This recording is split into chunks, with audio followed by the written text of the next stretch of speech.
गोपीचंद पडळकर आणि लक्ष्मण हाके यांनी पवार कुटुंबावर टीका करण्याचा सपाटाच लावलाय।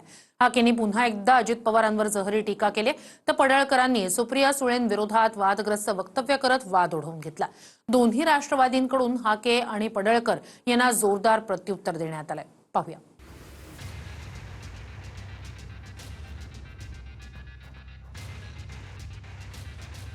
अजितदादा पवार धरणवीर, अरे मी अशा रोज 100 शिव्या देईन अजितदादा पवारांना।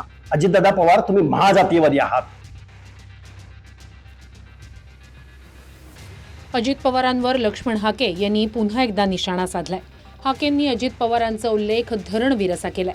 अजितदादा पवार महाजातीयवादी असल्याची टीकाही हाकेंनी केली आहे। लक्ष्मण हाकेंनी अजित पवारांची माफी मागावी यासाठी राष्ट्रवादीच्या कार्यकर्त्यांनी त्यांना कायदेशीर नोटीस बजावली। 7 दिवसात माफी न मागितल्यास हाकेंना कोर्टात खेचण्याचा इशारा नितीन यादव यांनी दिलाय। या इशाऱ्याची खिल्ली उडवत लक्ष्मण हाके यांनी अजित पवारांचा उल्लेख धरणवीर असा केलाय। तुम्ही माफी मागणार नाही? अजिबात मागणार नाही। अजितदादा पवार धरणवीर, अरे मी अशा रोज 100 शिव्या देईन अजितदादा पवारांना। अजितदादा पवार तुम्ही महाजातीयवादी आहात आणि तुमच्या या वागण्यामुळे ओबीसीच्या पोरांचं ओबीसींचं भवितव्य अंधकारमय बनतंय। हाकेला माहिती पवार फॅमिलीवर बोलल्याशिवाय प्रसिद्धी महाराष्ट्रात भेटत नाही। कुठंतरी विधान परिषद पदरात पाडून घेण्यासाठी हाकेचं हे सगळं चालू आहे आणि हाकेला तोंडाचा मूळव्याध आहे, त्याच्या तोंडातून चांगलं कधीच येणार नाही।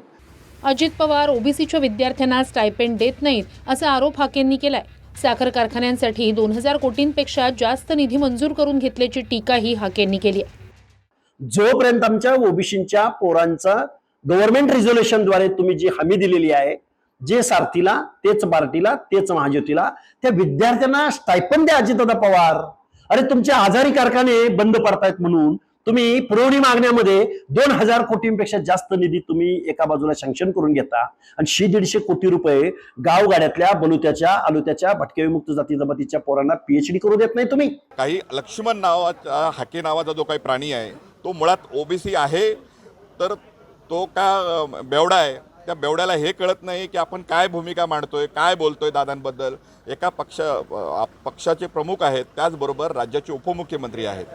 अशा माणसाला जिथे दिसेल आमचे राष्ट्रवादीचे पदाधिकारी त्याला ठोकून काढतील, हा माझा त्यांना इशारा आहे। दुसरीकडे पवार कुटुंबावर बोचरी टीका करताना गोपीचंद पडळकर बरळलेत। सुप्रिया सुळेंवर त्यांनी नाव न घेता जहरी टीका केली। पवार कुटुंबाचा कॉकटेल कुटुंब असा उल्लेख पडळकर यांनी केला। यावर पडळकर हे मंगळसूत्र चोर होते अशी टीका प्रशांत जगताप यांनी केली आहे। संकष्टीचा दिवस असतो तेव्हाही उपवास धरायची, तेव्हाही घरामध्ये मटण आणायचे, एकादशीच्या दिवशी चिकन आणायचे। म्हणजे इथं आता मला मोर्चामध्ये कळलं की एका गटाची लोक त्या मोर्चात पुढं पाहतायत। ते घर पण तसंच आहे।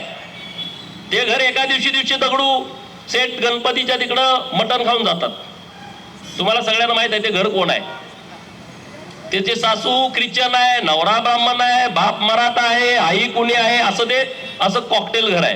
राजकारणातली विकृती असणारे एक व्यक्तिमत्व म्हणजे गोपीचंद पडळकर, की भाजपने अशी पाळीव माणसं पैशानी पदानी या ठिकाणी कायमस्वरूपी आपल्या गोठ्यात आपल्या प्रयोजनावर बांधून ठेवली होती, जी कायम विरोधी पक्षाच्या नेत्यांवर या ठिकाणी भुंकत असतात। त्याच्यापैकीच गोपीचंद पडळकर आहे। मला या निमित्ताने त्यांना सांगायचं आहे की पवार साहेबांच्या तुमच्यामध्ये निश्चित फरक आहे, कारण की तुम्ही एखाद्या मंगळसूत्र प्रकरणामध्ये, मंगळसूत्र चोरीच्या प्रकरणामध्ये हातामध्ये बेड्या घालून तुम्हाला पोलिसांनी अटक केलेली होती।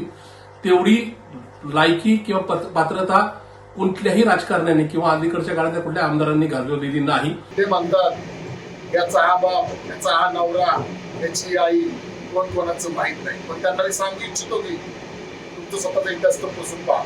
तुम्ही पहिले जानकर साहेबांबरोबर काम करत होते, नंतर आदरणीय माननीय बाळासाहेब आंबेडकर यांच्याबरोबर काम करत होते, नंतरच्या काळामध्ये भाजपमध्ये गेले आमदार झाले। त्यामुळे पहिल्यांदा तुम्ही स्वतःचा बाप निवडा असं आव्हान रिपब्लिकन पार्टी पक्ष आपणास करत आहे।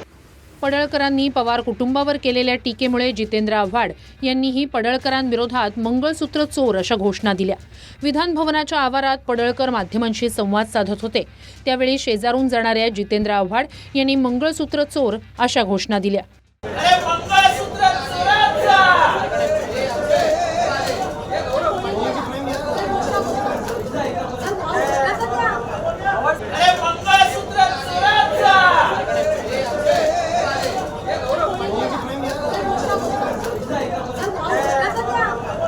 चोरीचे वाढते प्रकार, चेन खेचणे, मंगळसूत्र खेचणे, ह्याच्यावरती बोललो आणि मंगळसूत्र चोर असं ओरडलो. माझा वैयक्तिक कोणावरही आरोप नाही. तुम्हाला काय माहिती आहे का कोणी मंगळसूत्र चोर असल्याचं? काही तुमच्याकडे अधिकची माहिती असेल तर मला द्या.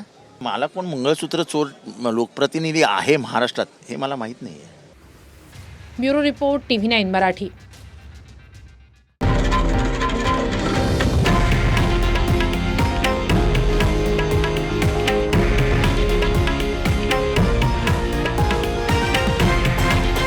हे आहे देशातील नंबर 1 न्यूज नेटवर्क आणि आपण पाहत आहात TV9 मराठी, एकमेव.